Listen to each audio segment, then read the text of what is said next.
I think there's this misconception that classical music is white music, and that's not always the case.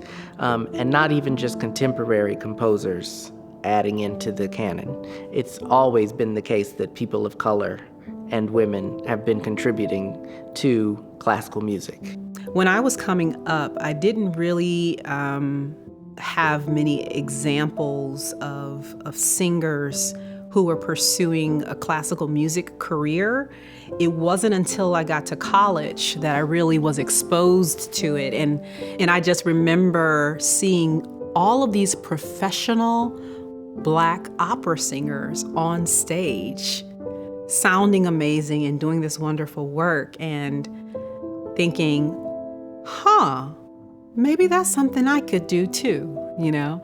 We don't know who the next Beethoven, for example, is, who's out there. And in order for somebody to tap into their own talent and to start develop interest, they have to see people who look like them doing that.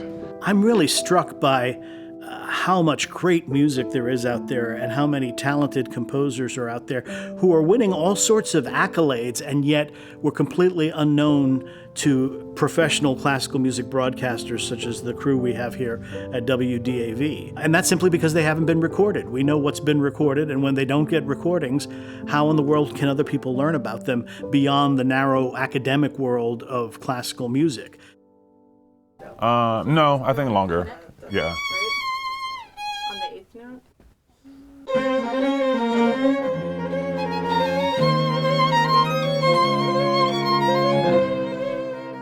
The Recording Inclusivity Initiative was created by All Classical Portland in Portland, Oregon, which wanted to respond to the movement to recognize underserved communities and voices in our society. And they've made an open invitation to classical music stations across the country to contribute to a database where each station that participates in the project commits to identifying, recording, and then distributing classical music by people of color, women, and other underrepresented groups. We started out with a really broad list of potential composers to choose. And so we would listen to each other's choices, and then the next time we would get together to meet, we'd try to narrow down the list based on a set of very specific criteria. The early stages of the project were very interesting to me, to be able to learn about other composers that I'd not heard of, and to see the long short list that we created of all of these composers who are out there creating and making, and just to have their name on my radar was really exciting. And then to work with these composers and have them here in the recording studio or leading rehearsal was super special. So we're really happy to have a role to play in this project, because it hasn't been like it's been hard to find great music. There's been so much music that's been hard to whittle it down to what we think would be most welcome on our radio station, that's going to get more listeners excited. And we're really pleased with the first 3 selections that we're recording for the project.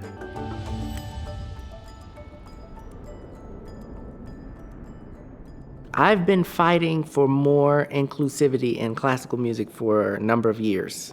And it wasn't really until George Floyd in 2020 when things started to really take off in terms of adding BIPOC composers into the canon, programming more of their music, nurturing them, giving them a platform. So to be a part of this project is really important for the legacy of classical music going forward. It'll be something that I hope catches like wildfire, and that all of the stations across the nation will really invest in it. If it really catches on and becomes a thing, we'll really push the envelope and expand the audience for classical music. It just is an opportunity to introduce folks to pieces that they've never heard of before, to different styles of music that they haven't heard before, but it's all in this bubble of music that they love. So it has a great possibility to really change the landscape of not only this country, but I think actually across the world. The music industry, the classical music industry is changing We're starting to see classical music move in a direction where it incorporates so many different elements of music from around the world. And because of that, the music is changing. What we define as opera is changing. What we define as a symphony is changing. I am a composer from Asia. I am a female composer. So the female Asian composer's voice need to be heard more broader place. So I like more audience to know us, to know our music, to know how we express our opinions of the world in our music. So I think WDAV's RII project provide the best opportunity for this. We have the ability at WDAV. In other words, we can do it, so we should do it. And we can do it because we have a wonderful recording studio facility in this building that we've now, what it's been made for is a project like this that really lets us show what we are capable of in terms of recording arts. I feel like it's just affirmation that maybe I'm pursuing the right path. Maybe, just maybe. If you're a colleague in classical music radio considering participating in this RII project, I would really encourage you to just go for it. And once you start working on it, you'll find that a lot of the barriers come down and that you're excited enough by the project to keep going with it. And before you know it, you've got 3 recordings that you're ready to share with the world, or more.